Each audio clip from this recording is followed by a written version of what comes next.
एक बंदा 27 घंटे तक इस छोटी सी गुफा में फंसा रहा और 27 घंटे बाद उसके साथ क्या हुआ। और ये ऐसी गुफा थी जहाँ से ना तो अपने आप को वापस निकाला जा सकता था और ना तो पीछे मुड़ के देखा जा सकता था।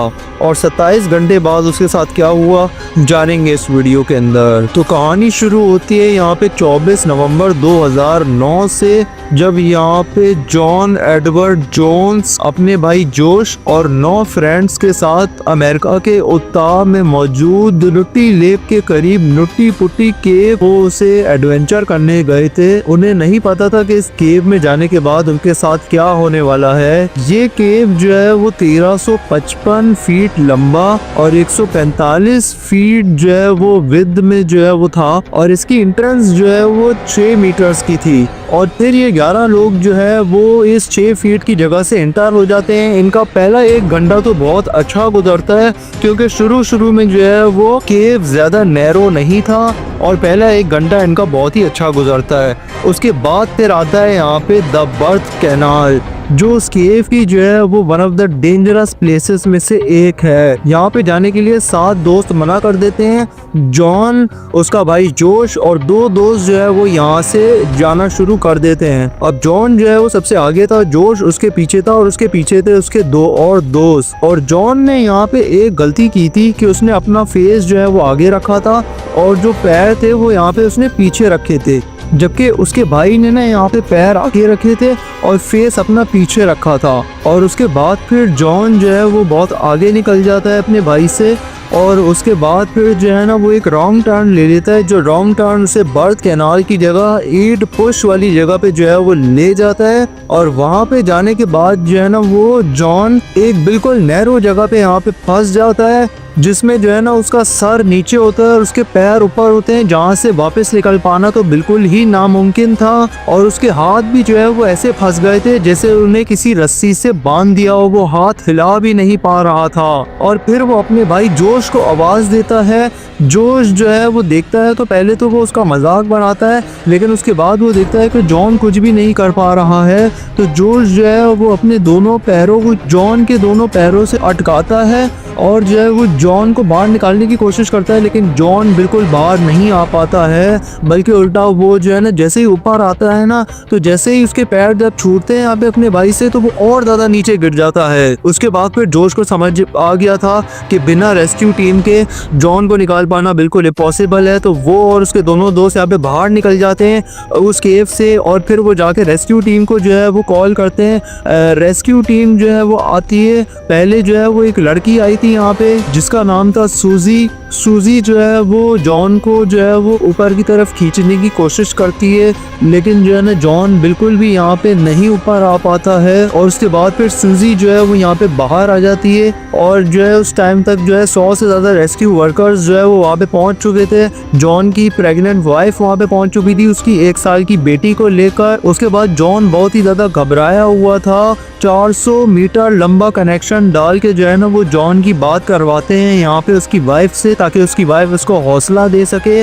और जॉन को जो है वो जब हौसला देती है इसकी वाइफ, तो उसके बाद फिर रेस्क्यू वर्कर्स यहाँ पे प्लान बनाते हैं कि जॉन जिस सुरंग में फंसा हुआ है उस सुरंग के साइडों पे जो है वो तेल लगाया जाए ताकि वो ऑयली जगह हो जाए और जॉन को खींच पाना निकाल पाना आसान हो जाए। और दूसरा प्लान वो ये बनाते हैं कि साइडों को जो है वो ड्रिल किया जाए ताकि जो है वो जगह जो है वो थोड़ी सी चौड़ी हो जाए जिसकी वजह से जॉन को निकाला जाए। लेकिन जो है ना जब ड्रिल किया जाता है ना तो उसके पत्थर जो है वो जॉन को ही लगते, जॉन के सर पे लगते या उसके मुंह पे लगते। उस प्लान को भी यहाँ पे रिजेक्ट कर दिया गया और ड्रिल किया जाता ना तो जॉन इतनी नैरो जगह पे फंसा हुआ था कि जहाँ से शायद जो पत्थर है वो नीचे की तरफ गिर ही नहीं पाते, क्योंकि जॉन जो है वो बिल्कुल नैरो जगह पे फंसा हुआ था। तो इसलिए उस प्लान को भी यहाँ पे रिजेक्ट किया गया।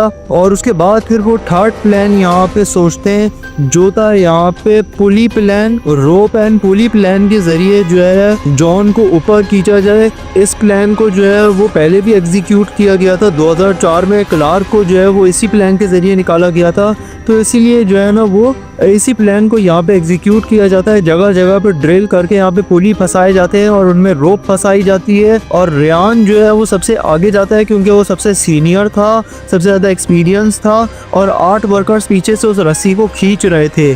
रेयान जो है वो जाकर जॉन के पैरों पे जो है वो रस्सी बांध देता है और उसके बाद फिर वो सारे वर्कर्स जो है वो जोर लगाते हैं, जॉन को खींचते हैं। जॉन को काफ़ी दर्द हो रहा था इसलिए वो जो है वो उसे 1 मिनट का रेस्ट देते हैं, उसके बाद फिर दोबारा खींचते हैं। इस तरह वो जॉन के पैरों को ऊपर ले आए थे, लेकिन उसके बाद फिर वो पुली टूट जाती है और वो रेयान को जो है वो लग जाती है। और इस तरीके से लगती है कि रेयान को सब कुछ धुंधला नजर आ रहा था, विजिबिलिटी क्लियर नहीं आ रही थी रेयान को और सारी रस्सी ढीली पड़ जाती है। और उसके बाद फिर रेयान को निकाल लिया जाता है और उसके बाद फिर यहाँ पे डेविड को जो है वो फ्रंट पे लाया जाता है और उसके बाद फिर रोप एंड पुली का जो है वो दोबारा इस्तेमाल किया जाता है। और इस दफ़ा डेविड जो है वो रोप को बांधता है जॉन के चेस्ट पे और वो खुद फंस गया था। 15 मिनट तो सिर्फ डेविड को निकालने में लग गए थे यहाँ पे उस रोप के जरिए।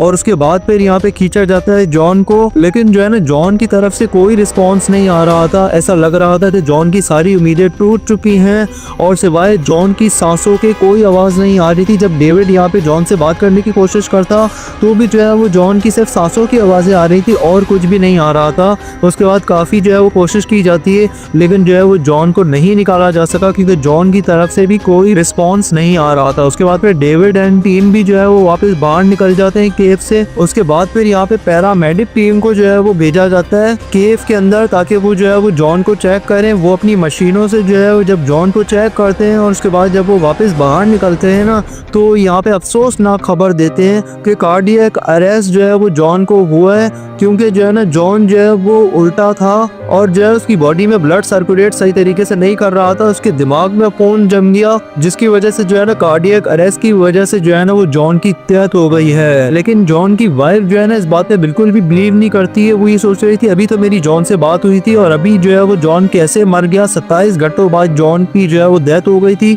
तो उसके बाद फिर दोबारा जो है वो लाइन कनेक्शन लगाया जाता है। उसके बाद जब वाइफ जो है वो जॉन से जब बात करने की कोशिश करती है तो जॉन की तरफ से कोई रिस्पॉन्स नहीं आता है और उसके बाद फिर उसकी वाइफ भी समझ जाती है कि जॉन जो है वो अब इस दुनिया में नहीं रहा है। उसके बाद फिर जब जॉन की बॉडी को वापस निकालने के बारे में सोचा गया तो वो निकालना भी बिल्कुल इम्पॉसिबल था, इसलिए जॉन की बॉडी को जो है ना वही कॉन्क्रीट जो है वो लगा के दफना दिया गया। और उसके बाद फिर जो है ना नटी पटी केव को भी जो है वो कॉन्क्रीट से जो है वो बिल्कुल ब्लॉक कर दिया गया और हमेशा के लिए बंद कर दिया गया। सोचे हम लोग इस कहानी को सुनने के बाद जो है वो हम लोगों के होश उड़ गए तो सोचे जॉन ने उस केव के अंदर 27 घंटे किस तरह गुजारे होंगे। और अगर आप ये जानना चाहते हैं कि क्रैश हुए प्लेन के पैसेंजर्स ने 72 डेज जो है वो बर्फीले माउंटेन्स में जो है वो किस तरह सरवाइव किया बिना खाने के, तो जानने के लिए आप ये वाला वीडियो जाकर देख सकते हैं। और मंगोलिया 99.7% MTQ है, जानने के लिए आप ये वाला वीडियो देख सकते हैं। और इंडिया की 50% से ज्यादा आबादी इस लाइन से ऊपर क्यों रह रही है, जानने के लिए आप ये वाला वीडियो देख सकते हैं। मैं मिलूंगा अपनी अगली वीडियो में, तब तक के लिए गुड बाय।